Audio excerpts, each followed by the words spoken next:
Dear students, welcome in my YouTube channel. आज के इस वीडियो के अंदर मैं आपको इंद्रप्रस्थ यूनिवर्सिटी बीएससी नर्सिंग 2024 की काउंसलिंग के अंदर जो फ्लोट एंड फ्रीज के रूल्स होते हैं उसके बारे में बताऊंगा।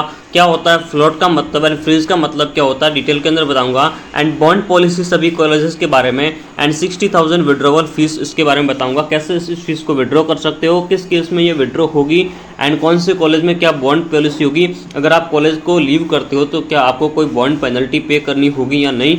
एंड काफ़ी सारे स्टूडेंट्स को ओबीसी एनसीएल में रिजेक्शन की प्रॉब्लम आ रही है, वो क्यों रिजेक्ट हो रहे हैं उसका रीज़न भी बताऊंगा। एंड आईपीयू के अंदर सीईटी के बेस पर बीएससी नर्सिंग का रजिस्ट्रेशन कब होगा, काउंसलिंग कब होगी, उसके बारे में बताऊंगा। तो इस वीडियो को एंड तक के जरूर देखिएगा। तो चलो वीडियो को स्टार्ट करते हैं।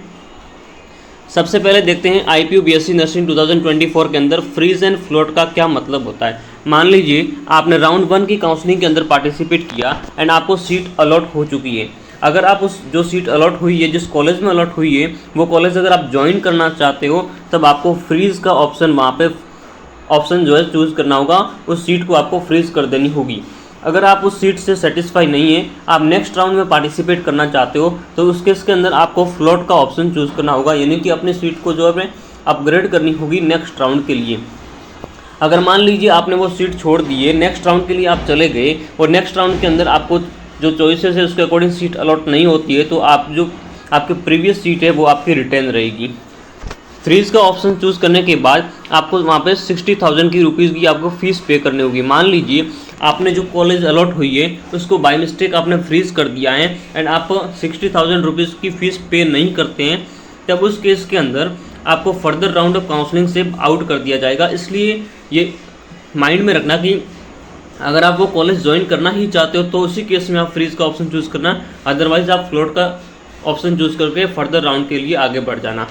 नेक्स्ट बात करते हैं इसमें बॉन्ड पॉलिसी के बारे में। आईपीयू के अंदर जितनी भी कॉलेजेस हैं, टोटल 6 कॉलेज की काउंसलिंग होगी, तो उसके अंदर किसी टाइप की कोई बॉन्ड पॉलिसी नहीं है।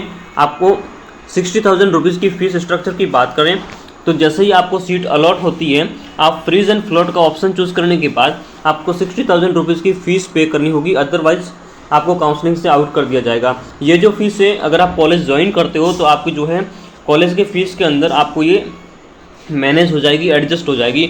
अदरवाइज अगर आप इसको विड्रॉ भी कर सकते हो, स्पेसिफाइड टाइम के विद इन आप इसको रिफंड ले सकते हो, विड्रॉ कर सकते हो। आईपीयू के नोटिस में उसकी डेट्स मेंशन करी गई है कि कौन से डेट के विद इन पीरियड के अंदर आप इस फीस को रिफंड ले सकते हो।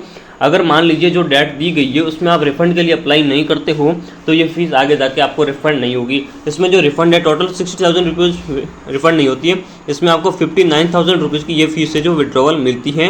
1,000 रुपीज़ का चार्ज कट के 59,000 आपको रिफंड मिलती है। तो जो डेट मेंशन करी गई है उसी डेट के विद इन पीरियड के अंदर आप ऑनलाइन अप्लाई करना होता है विड्रॉवल के लिए।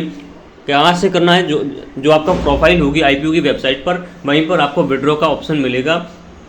उस पर क्लिक करके सिंपल सा जो बेसिक प्रोसीजर है, जो डिटेल्स आपसे मांगी जाएगी वो आपको फिल कर देनी है।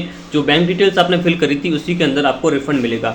सीट अलॉट होने के बाद, एडमिशन लेने के बाद अगर आप सीट को लीव करते हैं तो उस केस के अंदर आपको फीस विड्रॉल नहीं होगी। आपको 1 ईयर की फ़ीस भी आपको जो पे करिए वो रिफ़ंड मिलने के चांसेस बहुत कम है, तो वो रिफ़ंड आपको नहीं होगी। नेक्स्ट बात करते हैं ओबीसी एनसीएल सर्टिफिकेट रिजेक्शन की।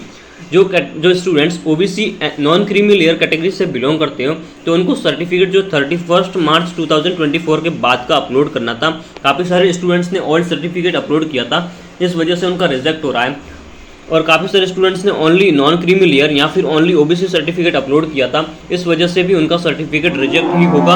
आपको जो है दोनों सर्टिफिकेट अपलोड करना था, ओबीसी प्लस एनसीएल दोनों सर्टिफिकेट जो है जॉइंट एक ही सिंगल पीडीएफ के अंदर लेटेस्ट अपलोड करने थे। 31 मार्च 2024 के बाद के बने हुए ही अपलोड करने चाहिए। ये आईपीयू ने पहले ही जब फरवरी के अंदर जो इन्फॉर्मेशन ब्रांचर रिलीज़ किया था उसके अंदर क्लियरली मेंशन कर दिया था कि ओबीसी प्लस एनसीएल दोनों सर्टिफिकेट अपलोड करने होंगे एंड 31 मार्च 2024 के बाद के ही बने हुए होने चाहिए।